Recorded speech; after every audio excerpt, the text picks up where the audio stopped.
বন্ধুসকল, এতিয়া আমি আছোঁ মাৰ্চি হস্পিটেলৰ পাৰ্কিঙত বহি আছোঁ। এয়া চাওক, গাড়ী লাগি আছে, গাড়ী লাগি আছে।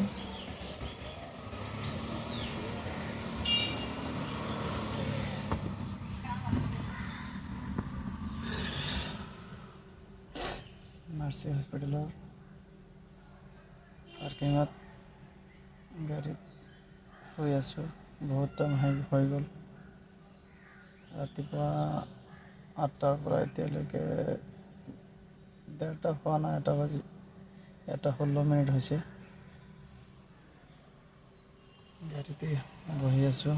ডক্টৰ বহিব বুলি কৈ আছে, এতিয়ালৈকে ডক্টৰ বহা নাই, বহুত টাইম লাগি গ'ল। সেইটো কাৰণে ইয়াতে ইন্তজাৰ কৰি আছোঁ কেতিয়া ডক্টৰ বহে। নাম্বাৰো কৰিছে 19 নম্বৰ।